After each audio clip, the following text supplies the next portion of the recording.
Good morning, good afternoon, good evening, good night, good day to you. That's depending where you are in the world. I'm in London. We're doing the nighttime devotion from the devotional Christ Triumphant. The title today, God's outward seal signifies inward faith.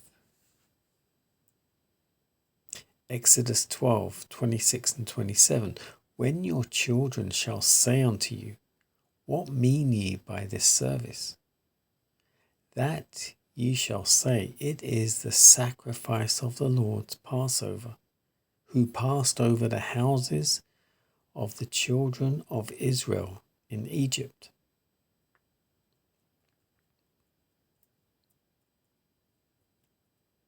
Every human agent is merging his or her character under one of two heads, the Prince of Life or the Prince of Darkness. If we serve sin, we shall meet the reward of the transgressor of the law of Jehovah before the judgment seat of Christ. All the invitations given by a gracious God, given but slighted and refused and rejected, will be presented to every individual, and the sentence that will fix the destiny of the soul in eternal bliss or to be punished with the fiery element of the wrath of God will close the history of the wicked forever. The condition given to the Hebrews in Egypt on that night when the firstborn was slain was that every family should manifest that faith in the message given them of God that would lead them to act in perfect obedience to the directions given them by God. Every member of the family was to be gathered into the dwelling place of the Hebrews. They were to eat the Passover with their preparations all made for their departure, even with their staffs in their hands. God was about to do his work in judgment, and this was to bring Pharaoh to understand that the Lord, he was God, and beside him there was none else. The angel of God was to pass over the houses of the Hebrews with the blood sprinkled on the lintels and doorposts. This sign was to be respected.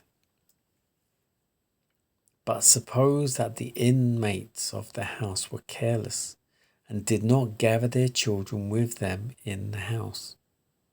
Or suppose the children who had been born and brought up in Egypt thought this only a whim and altogether unnecessary, and should refuse the entreaties of their parents, making some excuse, as did those called to the marriage supper. Then the judgment of God would not spare them. Then the judgment of God would not spare, but the stroke would as surely come upon the firstborn of the Hebrews as the firstborn of the Egyptians. What is the condition of those who keep the commandments of God and have the faith of Jesus? If in families there are those who are refusing obedience to the Lord in keeping his Sabbath, then the seal cannot be placed upon them. The sealing is a pledge from God of perfect security to his chosen ones. Sealing indicates you are God's chosen. He has appropriated you to himself. As the sealed of God, we are Christ's purchased possession, and no one shall pluck us out of his hands.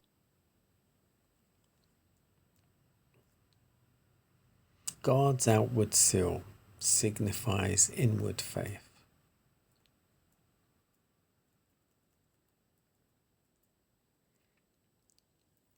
So, referring back to Egypt when the Hebrews were there. When the angel of death passed over all the land of Egypt to kill the firstborn in every family. The reason it's called the Passover is because all the Hebrews who knew and trusted God would put the blood of a lamb, sprinkled on the lintel of the doorframe and the posts all around, up, across and down. And the reason it's called the Passover is because when the angel saw the blood on the doorposts, it would pass over that house.